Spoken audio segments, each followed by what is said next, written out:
Mapagpalang araw guys. So ang topic natin ngayon is vulcanizing kasi nga emergency. Nandito ko ngayon sa gilid ng kalsada, naka-hazard kasi yung bandang kaliwa natin na gulong sa likuran na flat. So manipis na rin kasi yung gulong na yun eh. Talagang pinupudpud ko na lang talaga siya para maano siya, talagang sulit yung gamit ba. Pero flat siya, kung hindi siya sira baka butas lang. So check natin. So samahan niyo ko guys, hindi ko mabidyohan yung pagkakatanggal kaya ako lang kasi mag-isa. Tama. Ayan. So ang gawin natin, tanggalin ko muna yung gulong tapos total dito man lang yung vulcanizing sa gilid-gilid. Hindi man to mga talagang totally na magagaling na pwesto maganda, pero at least ma-solusyonan na yung problema natin, okay? Kaysa wala talagang wala natin magamit na gulong. Meron pa tayong reserba pero mas maganda na yung tumatakbo tayo, meron tayong isa pang reserba. So samahan niyo ako guys, pabulkit po natin ito kadali, okay? So tara, balik ako guys pag natanggal ko na yung gulong, and then after few minutes balik ako, okay?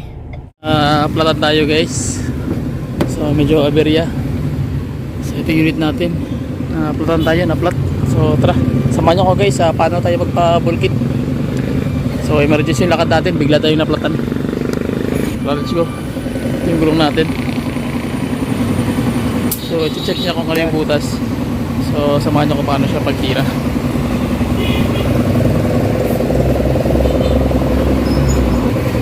So gawin nila, check nila yung butas, kung ilang butas meron. Ayun o. Ayun isa. Walwak. Oo.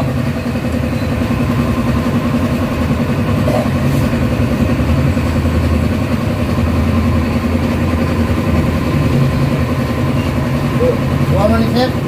Ilang ka bangag? Doon ka bangag no? Sige ba yun? Lansang? Kasi naka... okay na, wala naglansang gamay. Sige. Okay, fire. So may butas guys, dalawa yung butas. So ayan, titirahin natin dyan. So dito tayo sa highway ng General Santos City. So bigla ako naplatan kanina, tinanggal ko lang, hindi ko lang binidyoan. Ngayon tanggal na siya, ito na siya.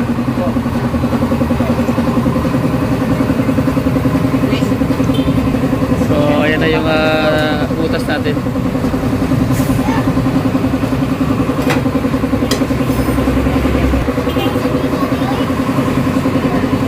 Yan, ipapasok na yan doon mismo sa mechanism ng kanyang tire changer na hydraulic.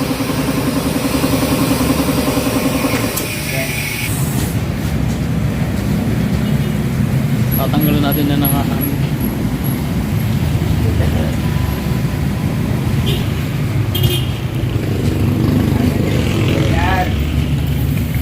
Yun, tatanggal yung pinaka circuit niya guys para yung hangin mag-empty. So yung gulong natin pudpud na, kailangan ng budgetan. Salpakan natin yung mechanism.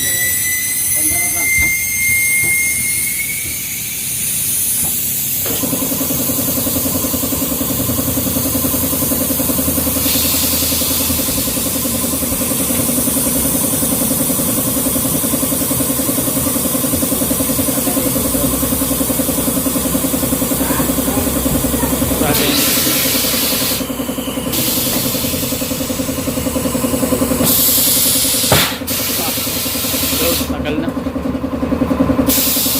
Sabi pagkakadikit.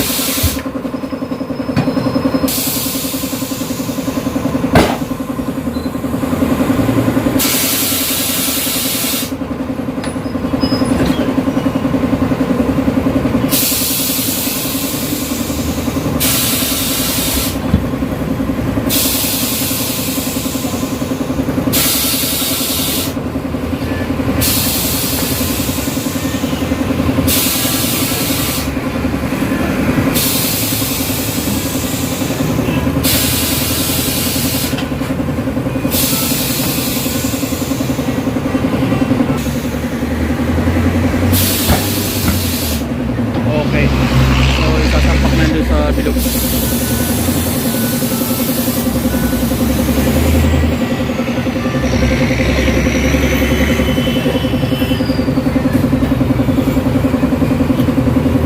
nilagyan nila ng sabon para dumulas yung kanyang mechanism ng kanyang lips ng inner side ng gulong para mabilis lang siyang matanggal. Sumigo sa tatay. Pasko na lang kasi ngayon kaya kailangan.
Check na yung butas, yung dalawang butas.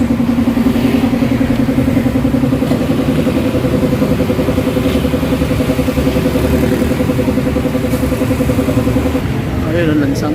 Tawag pa na siya raw. Hindi lang. Hindi lang. So, ayun ang butas sa stock.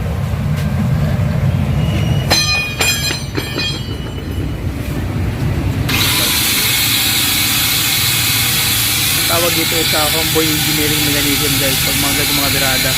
Pag emergency kasi ito, dalawa kayo bang mapuntang passenger kaya malayo na. So emergency kailangan meron sila tayong gulong kaya dito muna tayo nagpaayos. Okay? Oo, naiintindi ba? Baga ba? Ganyan no? Sige lang. Pagka huli sa git siya, palitan na siya.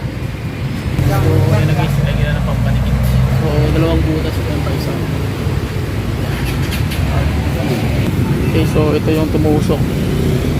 Pako talaga, no? Tumusok guys, pako.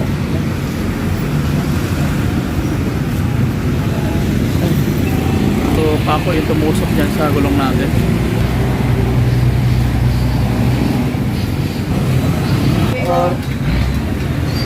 Tambukon? Oh, yan, nilagyan na ng touch ha. Tambukon? Dili. Oh, di. So, nilalagay guys ng pinaka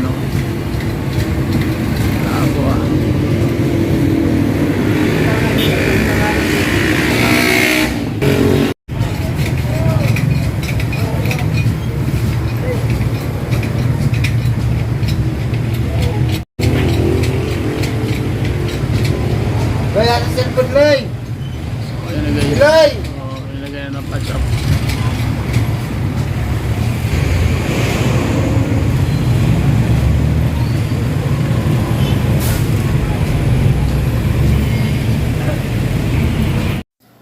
Okay, so pagkatapos may kabit na yung patch, so diretso na rin yan kung paano siya tinanggal, ganun siya ibabalik. Okay? So hindi natin mabidyohan yung pagkakabit-kabit guys. Mahalaga nakita nyo yung basic pointers kung paano tirahin yung mga ganong mga gulong na emergency kung saan ka pwede magpapaayos. Okay?